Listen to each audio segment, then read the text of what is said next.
welcome to this week's edition of Sideline View from the Hockey House. And we talk a little bit about, I guess, start off with the Central Lakes College Raiders football team. Won their second state championship in 4 years on Sunday. They beat Rochester 33-23. Big win. They were trailing, I think, 23-19. Had a kickoff return by Anthony Shellman for like 75 yards for a score, and that pretty much tipped the scales in their favor, and they went on to win that. Now they're kind of waiting for a bowl bid, which I think is probably going to happen. I wrote about that in today's paper, and so we'll see what happens there. I guess the bowl bids get officially determined, I think, next Tuesday, the 13th, I want to say. So we'll find out more about that there, and I know they've had several players named all-region, all-division teams. All-state team, I think, came out today. I haven't really seen all of it yet, but I know they'll have a lot of people there. So big season again for them. Greg Mennick he's been a phenomenal coach. Do you hear any rumblings that other colleges, other four-year colleges, are maybe looking at him? He's a young guy, and he is. He's only 34. I don't know exactly what his plans are, but he certainly has had a great pedigree here to somebody looking for somebody to move up, but.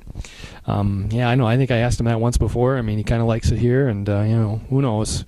Just depends on family situation, I'm sure, as it does with all of us. So see what happens. But kind of in between seasons here, we do have section swimming coming up for 3 sections this weekend. Maybe touch on that, and then all area teams coming up here in a couple weeks. Yep. Swimming, we have for the area, we have Staples Motley and Little Falls. Look for Jalen Beachy to make it to state one more time. I think it would be her 3rd time going to state, and she's only a sophomore. Junior. Yeah, She's been swimming well for a long time, and she's really made a name for herself in the pool. They might be able to sneak in a relay, too. There's a couple other good swimmers at Staples. It's a small team, very small team. I think only 12. There's 12 athletes on their team. Yeah. But quality over quantity, maybe, in that regard. Little Falls usually sends their 200 free relay, but this year I'm not so sure if that's going to happen or not. They lost Whitney Weiss for graduation.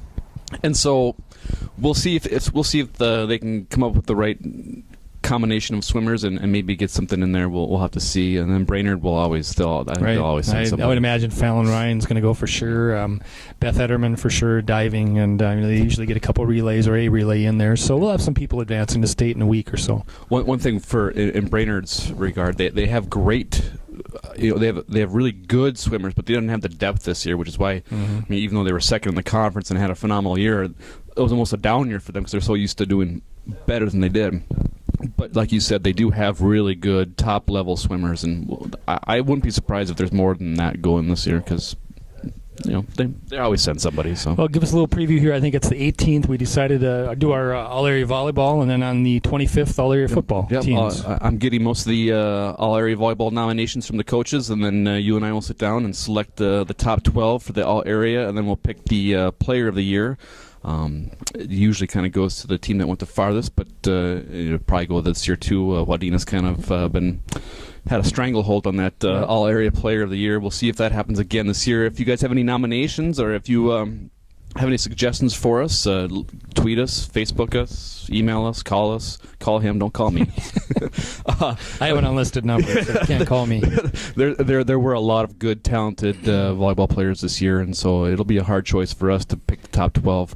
Same with football. Yep. Football's a little tough.